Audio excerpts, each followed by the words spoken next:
খলিফাতুল মুসলিমিন হযরত ওমর আওয়াজ দিয়া বলেন, নাহওয়ান তুই বড় চালাকি করলি, কিন্তু যা বলেছ, যা কইছো, যা শুনছো আর আমি যা কইছি সব ঠিক থাকবো। আমি ওমর মুসলমান, আল্লাহর গোলাম, নবীর গোলাম। আমি যা বলেছি ঠিকই বলেছি, ওয়াদা যা করেছি ওয়াদা অভঙ্গ করব না। যা তোরে হত্যা করব না, যা তোরে আবারও আমি মুক্ত করে দিলাম। এইবার নাহওয়ান মুক্ত হওয়ার পর সে মুসলমানদের উদারতা আর ওয়াদা রক্ষার অনুপম দৃষ্টান্ত দেখার পর নাহওয়ান সাথে সাথে ইসলাম ধর্মের প্রতি দুর্বল হয়ে পড়ল। খলিফাতুল মুসলিমিন হযরত ওমর ফারুক রাদিয়াল্লাহু তাআলা আনহুর হাতে হাত রেখে বলতেছে, ওগো খলিফা, আর দেরি নয়। আমি দেখেছি, শুনেছি, নিজের চোখে আমি দেখেছি, কেউ আমাকে বলতে হবে না। ইসলাম ধর্মের আদর্শ আর মুসলমানদের বৈশিষ্ট্য আমাকে আর কেউ ওয়াজ করে বোঝাইতে হবে না। আমি নিজের চোখে যা দেখেছি, অতএব আমি আর দেরি করতে চাই না, তাড়াতাড়ি কালেমা পড়ে মুসলমান বানায় দেন। জিন্দা ফকত ওয়াহদত আফকার সে মিল্লত ওয়াহদতহু ফানা জিসসে ও ইলহাম বি ইলহাদ वहदत की हिफाजत नहीं बेक़ुव्वत बाजू आती नहीं कुछ काम है अक्ल खुदा दाद। ऐ मर्द खुदा तुझको कुव्वत नहीं हासिल, जा बैठी किसी गार में अल्लाह का कर याद, जा बैठी किसी गार में अल्लाह का करियात। ये सच है कि बातिल की तरफदार नहीं हम, गद्दार न समझो हमें, गद्दार नहीं हम, गद्दार न समझो हमें, गद्दार नहीं हम। এই নাহওয়ান কালেমা পড়ে মুসলমান হয়ে গেল। এখন সে সাধারণ মুসলমান, সত্যিকারের একজন খালেস প্রকৃত মুমিন হয়ে গেলেন, গোত্র প্রধান নাহওয়ান। কিছুদিন পরেই দেখা গেল ওই যে আবু লুলু ফিরোজ, সে যখন আমর ইবনুল আস রাদিয়াল্লাহু তাআলা আনহুর কাছে আসলো, কার সঙ্গে? মুগীরা ইবনে শুবার সাথে। মুগীরা ইবনে শুবার গোলাম কে? কই অর্ধ পৃথিবীর বাদশাহ খলিফাতুল মুসলিমিন আমিরুল মুমিনিন হযরত ওমর ফারুক রাদিয়াল্লাহু তাআলা আনহু স্বাভাবিক মৃত্যুবরণ করেন নাই, শহীদি মরণ আল্লাহ তাকে দান করেছেন। কারণ তিনি সর্বদা আল্লাহর কাছে শাহাদতের মরণ তিনি সব সময় আল্লাহর কাছে চাইতেন। ভাইরা বন্ধুরা, 4 খলিফার ভিতরে 3 খলিফাই তারা শহীদ হয়েছেন। একজন ব্যতীত 3 জনই তারা শহীদ হয়েছেন। 4 জন খলিফা হযরত আবু বকর সিদ্দিক রাদিয়াল্লাহু তাআলা আনহু, হযরত ওমর ফারুক রাদিয়াল্লাহু তাআলা আনহু, হযরত ওসমান গনি রাদিয়াল্লাহু তাআলা আনহু, হযরত আলী রাদিয়াল্লাহু তাআলা আনহু। এই 4 জনের ভিতরে শুধুমাত্র প্রথম খলিফা হযরত আবু বকর সিদ্দিক রাদিয়াল্লাহু তাআলা আনহু ব্যতীত পরের 3 জন তারা শহীদ হয়েছেন। এত বড় ন্যায় বিচারক, এত বড় একজন প্রভাবশালী বাদশাহ, যার রাজত্বকালে অর্ধ পৃথিবী যার শাসন করাঘাতের ভিতরে এসেছে, শুধুমাত্র ইসলামী সাম্রাজ্য নয়, শুধুমাত্র মিডল ইস্ট নয়, এমনকি ইউরোপ আফ্রিকা পর্যন্ত যার অধীনে এসেছে, যার শাসনামলে মুসলমানদের অধীনে এসেছে, মুসলমানরা বিজয়ী হয়েছে, এত এত অঞ্চল দখল করেছে। যার শাসনাবলে তিনি আর কেউ নন, তিনি হলেন হযরত ওমর ফারুক রাদিয়াল্লাহু তাআলা আনহু। কত নির্মম নিষ্ঠুর করুণ ভাবে ওনাকে শহীদ করা হয়। সেই ইতিহাস বড় করুণ, বড় কষ্টের, সেই ইতিহাস বড় কষ্টের, সেই ঘটনা বড় হৃদয় বিদারক। হযরত ওমর ফারুক রাদিয়াল্লাহু তাআলা আনহু তিনি একদা মদিনার মসজিদে নববীতে হযরত আমর ইবনুল আস রাদিয়াল্লাহু তাআলা আনহুকে নিয়ে দাঁড়িয়ে আছেন। মিশরের গভর্নর আমর ইবনুল আস রাদিয়াল্লাহু তাআলা আনহু ওনাকে নিয়ে কথা বলতেছেন। এমত অবস্থায় ওনার সামনে দুইজন মানুষ তারা আসতেছেন। একজন হলেন হযরত মুগীরা ইবনে শুবা রাদিয়াল্লাহু তাআলা আনহু, আর হযরত মুগীরা ইবনে শুবা রাদিয়াল্লাহু তাআলা আনহুর সঙ্গে ছিল আবু লুলু। এই আবু লুলু ফিরোজ, সে ছিল মুগীরা ইবনে শুবা রাদিয়াল্লাহু তাআলা আনহুর গোলাম। হযরত ওমর ফারুক রাদিয়াল্লাহু তাআলা আনহু বললেন, ও আমর, তাকায় দেখো কে আসতেছে। কই মুগীরা ইবনে শুবা, সাথে যে লোকটা তারে চিনো কিনা? আমর ইবনুল আস বলেন, খলিফাতুল মুসলিমিন, মুগীরার সাথে যে মানুষটা তাকে আমি চিনি না। হযরত ওমর বলেন, আমিও তো তাকে কোনো দিন দেখি নাই, চিনি না। দুজন কাছে আসলেন। আসার পরে হযরত ওমর জিজ্ঞেস করেন, মুগীরা, কি জন্য, কেন এসেছো, কারণ কি? হযরত মুগীরা বলেন, খলিফাতুল মুসলিমিন, আমিরুল মুমিনিন, আমার এই গোলাম আমার উপরে অভিযোগ নিয়ে আপনার কাছে এসেছে। আমি বলেছি আমিও যাব, অসুবিধা নাই। যদি আমি অন্যায় করে থাকি, খলিফা যদি আমাকে শাস্তি দেন, আমি মাথা পেতে নিব। এই গোলাম, তার নাম হলো আবু লুলু ফিরোজ। সে একজন পারসিক সৈন্য। তার গোত্র প্রধানের নাম ছিল নাহওয়ান। ওই নাহওয়ানদের সাথে যখন মুসলমানদের যুদ্ধ হয়, এই যুদ্ধে ওরা পরাজিত হয় আর সবাই বন্দী হয়। এই বন্দীদের ভিতরে এই আবু লুলু ফিরোজ, সেও বন্দী হয়েছে। বন্দী হওয়ার পর আমার বাগে সে পড়ছে। বন্দী পুরুষ সে তো হয় গোলাম, আর বন্দী নারী হয় বাদী। এই হিসাবে আবু লুলু ফিরোজ হলো আমার গোলাম। আর গোত্র প্রধান যে নাহওয়ান, এই নাহওয়ান সেও কিন্তু একাধিকবার মুসলমানদের সাথে যুদ্ধে লিপ্ত হয়েছে আর মুসলমানদের হাতে বন্দীও হয়েছে। মুক্তিপণ নিয়ে তারে ছেড়ে দেওয়া হয়। এই নাহওয়ান আবার দলবল সংগঠিত করে আবার মুসলমানদের উপরে যুদ্ধ করে, যুদ্ধে আবার বন্দী হয়। দ্বিতীয়বার বন্দী হওয়ার পর নাহওয়ান মনে মনে ভাবতেছিলেন যে আমারে মনে হয় খলিফাতুল মুসলিমিন ওমর আর জীবিত রাখবেন না। একাধিকবার সন্ধি ভঙ্গ করছি, চুক্তি ভঙ্গ করছি, এবারও ধরা পড়ছি, এখন আর মুক্তি নেই। এক গ্লাস পানি দিস। সে বলতেছে, খলিফা, আমার একটু দয়া করে যদি এক গ্লাস পানি দিতেন, জীবনের শেষ সময়টাতে আমি এক গ্লাস পানি খেতে চাই। হয়তো তোমার তার এক গ্লাস পানি দিলেন। সে তখন বলতেছে, মনে হয় আমাকে পানি পান করা অবস্থায় আপনি হত্যা করে ফেলবেন।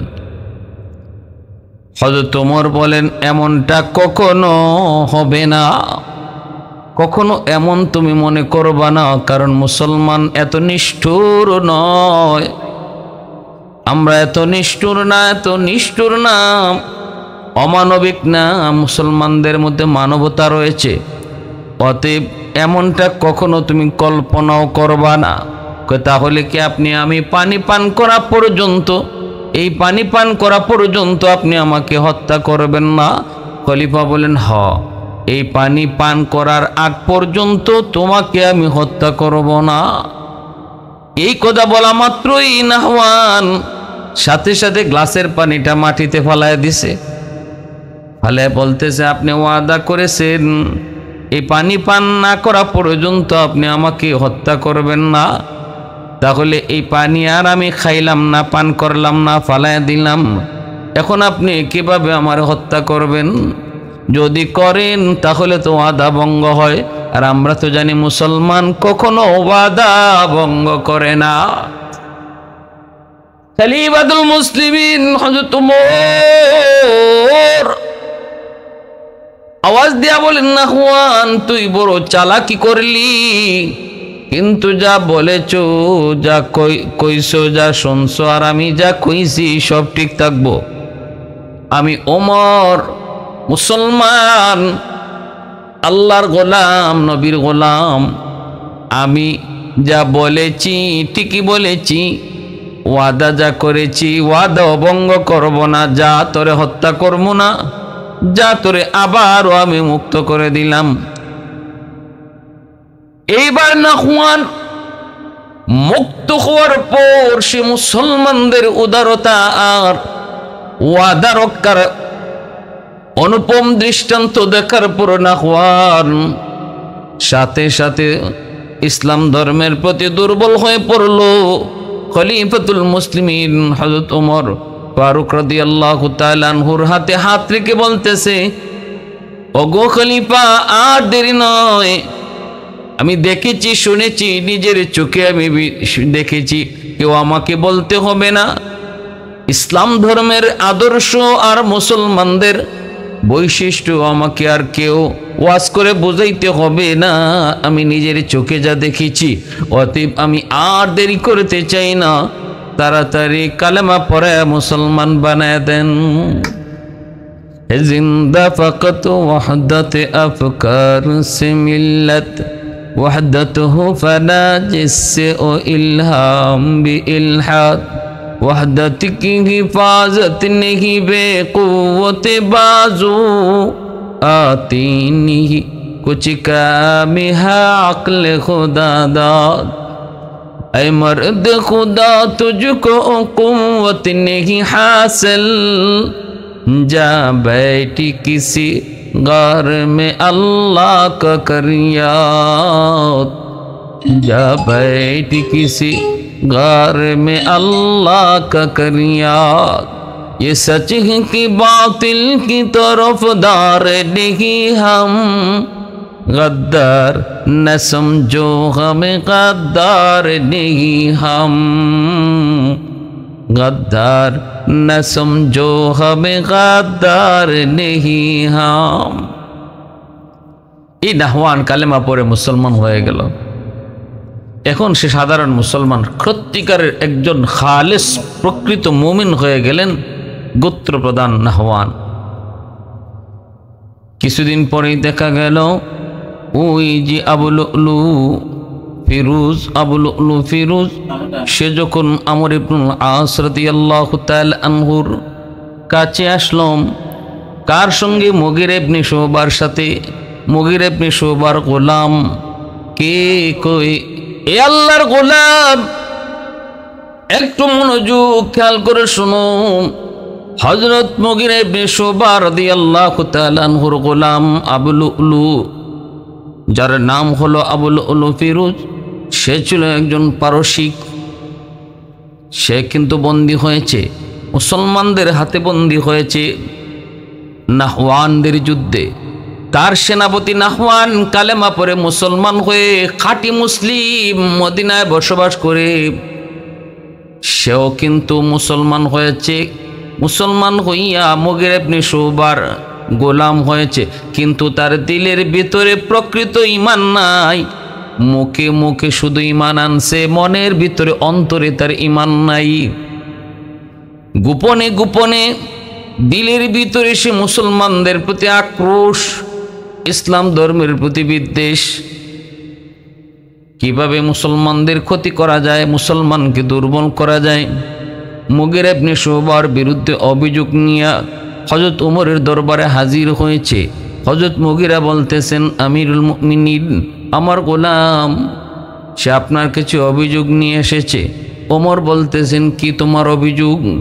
আমার অভিযোগ হলো আমার মনিব আমাকে তার গোলাম হিসাবে রাখছেন, ভালো কথা, আমাকে কাজকর্ম করার স্বাধীনতা দিয়েছেন, কিন্তু ইনি আমার উপর ধার্য করেছেন প্রতিদিন 2 দিরহাম। এই 2 দিরহাম ওনাকে দিতে হবে। আমি মনে করি এটা আমার উপরে জুলুম বেশি হয়ে গেছে, 2 দিরহাম আমি কমাইতে বলছি। হযরত মুগীরা ইবনে শুবা রাদিয়াল্লাহু তাআলা আনহু বলেন, খলিফাতুল মুসলিমিন, আমি তার স্বাধীনতা দিয়েছি আর বলছি তুমি যা কাম পারো করো। সে অনেকগুলা কাম পারে, সে লোহার কাজ পারে, সে অস্ত্র বানাইতে পারে, আরও অনেক হাতের কাজ জানে। সারাদিন কাজ করলে সে অনেক অনেক পয়সা জমাইতে পারে। সেখান থেকে আমি বলছি মাত্র 2 দিরহাম আমাকে দেওয়ার জন্য। সে যা রুজি করে সেই তুলনায় 2 দিরহাম এটা কিছুই না। কিন্তু এরপরও সে বলতেছে আমি জুলুম করেছি। আমি আপনার কাছে আমিও বিচার দায়ের করছি, যদি সেটা জুলুম হয় তাহলে কমায় দেন, আর যদি সেটা আমার ইনসাফ ভিত্তিক হয় তাহলে আপনি রায় দেন।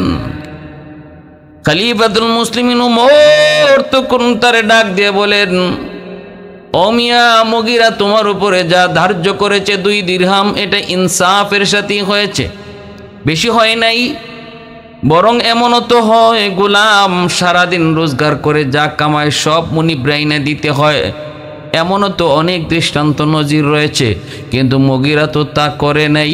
মুগীরা তো বলেছে তুমি যা রুজি করবা সবটা তোমারই, মাত্র 2 দিরহাম দিবা। কিন্তু দৃষ্টান্ত এমনও রয়েছে গোলাম যা কামাই করবে সব মুনিব্রাইনে দিতে হয়, সেই হিসাবে 2 দিরহাম বেশি না, এটা তোমার উপরে জুলুম না। যাও তুমি এর উপরে সবর করো। যখন খলিফাতুল মুসলিমিন ওমর এই সিদ্ধান্ত তাকে জানান, আবু লুলু ফিরোজ একটা দুষ্ট মুচকি হাসি দিয়া বিদায় নেয়।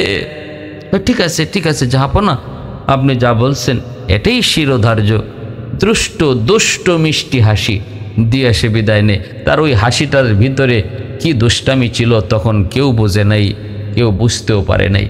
সেদিনই সে নিয়ত করছে, আজকে আপনি আমারে যে রায় দিছেন যে আমার উপরে এটা জুলুম না, ঠিক আছে আমি ওইটা দেখব। ওখানেই সে নিয়ত করছে হযরত ওমরকে হত্যা করার, হযরত ওমর ফারুক রাদিয়াল্লাহু তাআলা আনহুকে শহীদ করার। এখান থেকেই সে একটা প্রতিজ্ঞা করে নিছে।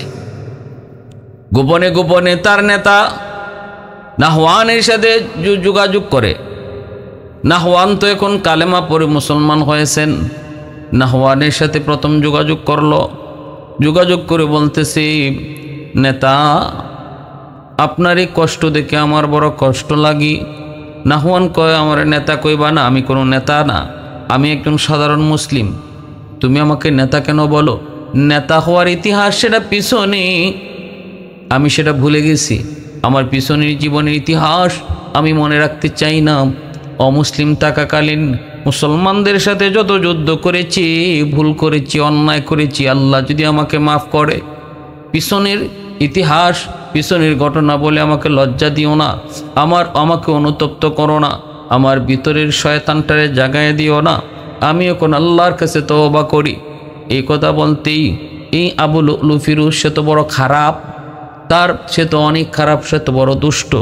সে বলতেছে, জাহাপনা আপনি কেমন করে ভুলে গেলেন যেই মুসলমানরা একদিন আপনার সামনে চোখ তুলে কথা বলার সাহস পেত না, আজকে আপনি তাদের কাছে বন্দী। কেমন করে সেটা আপনি মানলেন? কেমন করে সেটা মেনে নিতে পারলেন? আমি আপনার একজন সাধারণ গোলাম, আমি তো মেনে নিতে পারলাম না। নাহওয়ান কয়, আবার বলছি সাবধান, এই কথাগুলি তুই তুলবি না। পিছনে যা করেছি, ভুল করেছি, তুই না কালেমা পড়ে মুসলমান হয়েছ, তুই এখন এই কথা কেন বলো? সে বলতেছে, আমি দিল থেকে মুসলমান হই নাই, আমি অন্তর থেকে মুসলমান হই নাই, আমি মুখে মুখে শুধু কালেমা পড়েছি। নাহওয়ান কয়, শয়তান তুই আমার সামন থেকে সর, তুই আমার কাছে কখনো আসবি না। কখনো আসবি না।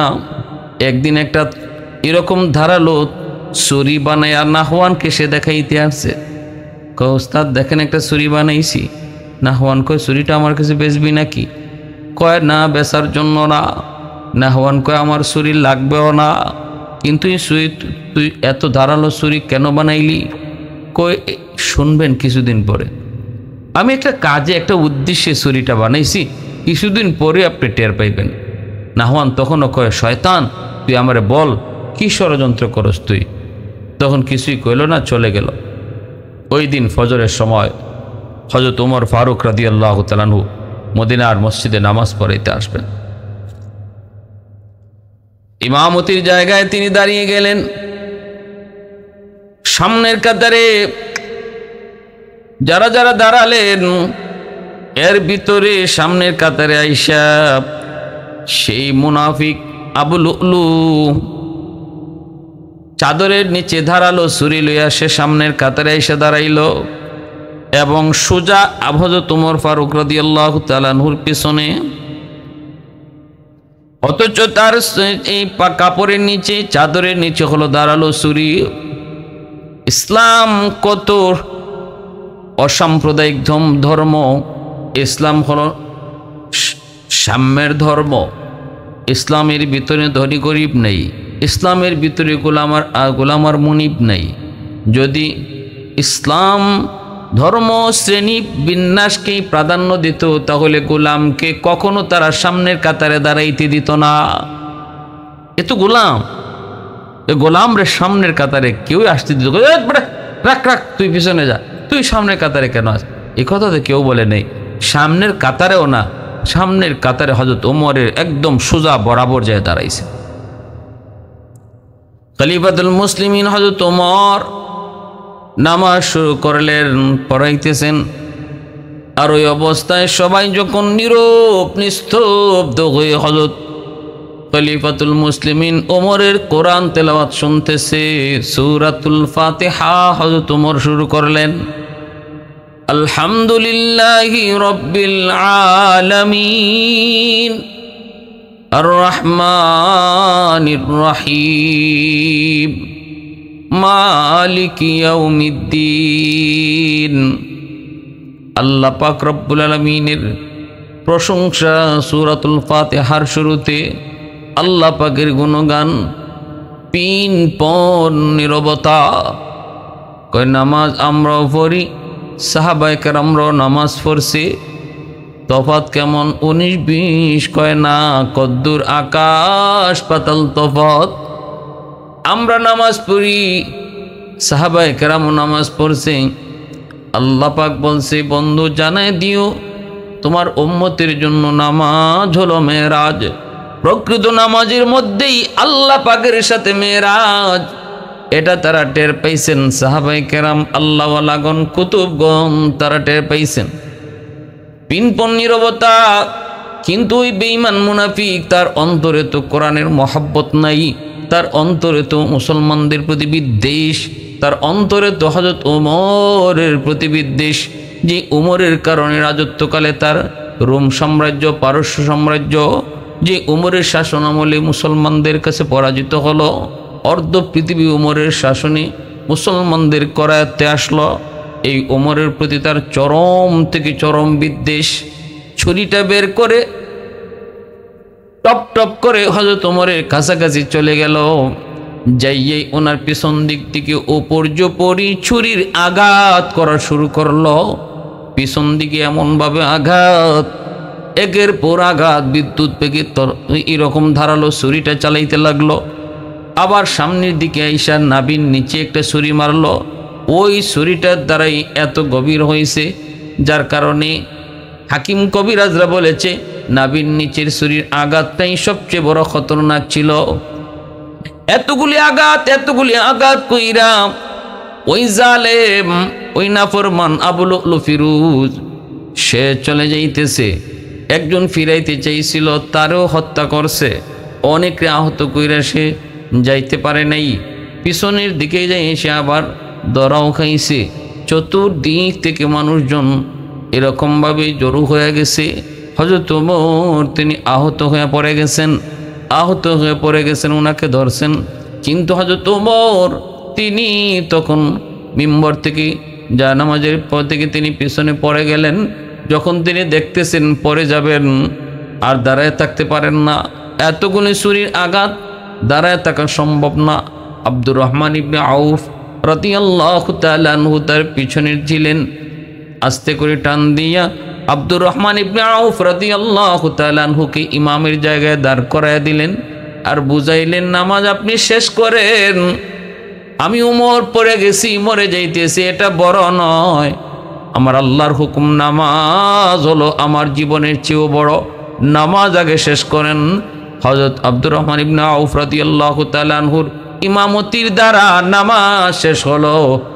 শুরু হলো 2 রাকাত নামাজ ফজরের, উমরের ইমামতিতে শেষ হলো আব্দুর রহমান ইবনে আউফ রাদিয়াল্লাহু তাআলা আনহুর ইমামতিতে। নামাজ শেষ করার পর দ্রুত তারা ধরলেন হযরত ওমর ফারুক রাদিয়াল্লাহু তাআলা আনহুকে, দরাদরি করে ওনার কামরায় আনা হলো। 3 দিন ছিলেন। এরপরে এত বড় বাদশাহ, জলিলুল কদর সাহাবী, জলিলুল কদর খলিফাতুল মুসলিমিন হযরত ওমর, অর্ধ পৃথিবীর বাদশাহ, তিনি বিদায় নিলেন। আর ওই আবু লুলু ফিরোজ, সেও কিন্তু ধরা খাওয়ার পর নিজেই সে আত্মহত্যা করলো।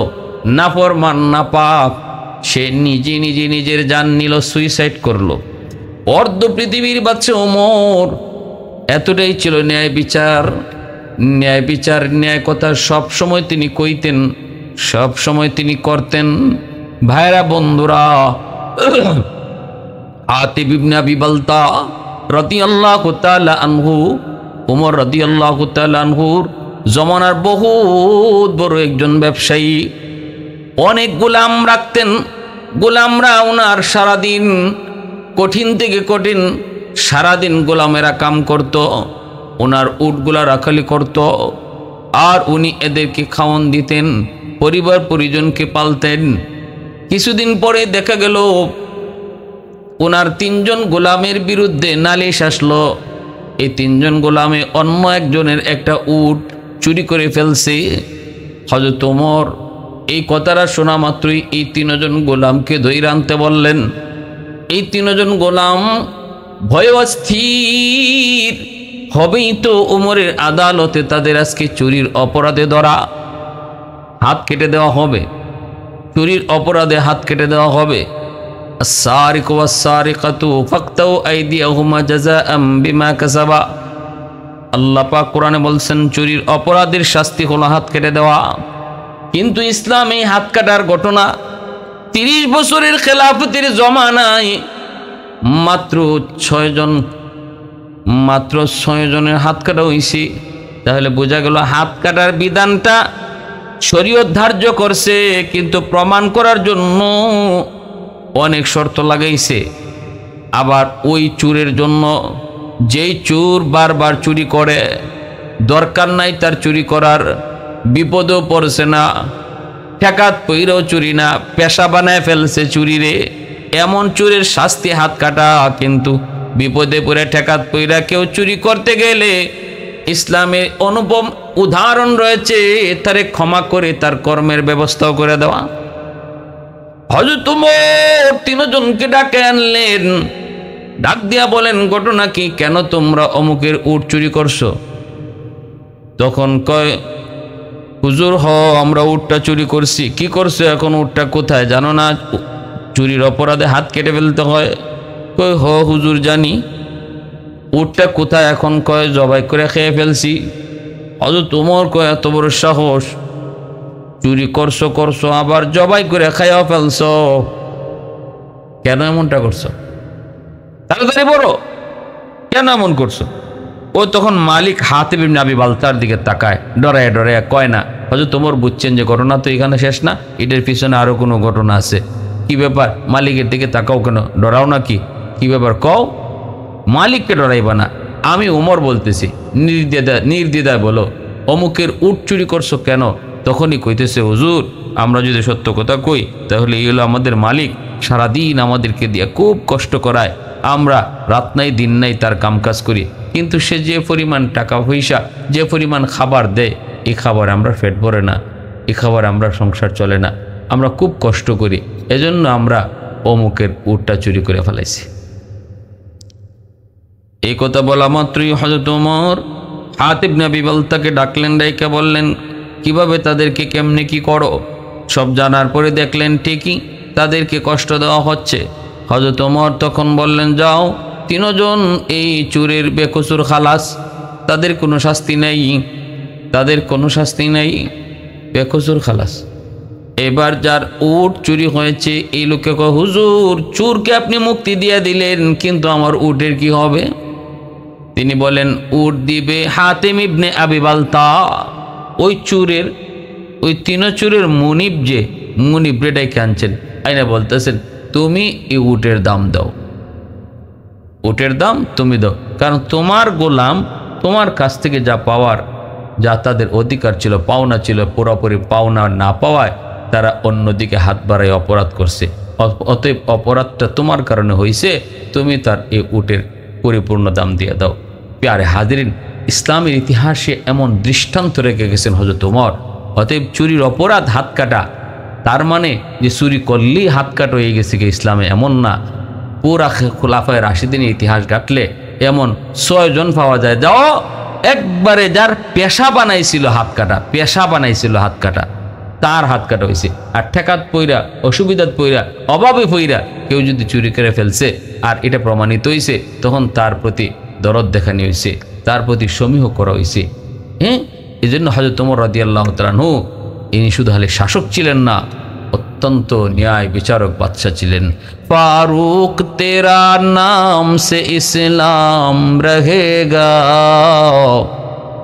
फारूक तेरा नाम से इस्लाम रहेगा, दुनिया की अदालत में तेरा नाम रहेगा, दुनिया की अदालत में तेरा नाम रहेगा, उस्मान तेरा नाम से इस्लाम रहेगा, दुनिया की सखावत में तेरा नाम रहेगा, दुनिया की सखावत में तेरा नाम रहेगा, हैदर तेरा नाम से इस्लाम रहेगा, दुनिया की शजाअत में तेरा नाम रहेगा, दुनिया की शजाअत में तेरा नाम रहेगा, मुआविया तेरा नाम से इस्लाम रहेगा, दुनिया की सियासत में तेरा नाम रहेगा, दुनिया की सियासत में तेरा नाम रहेगा।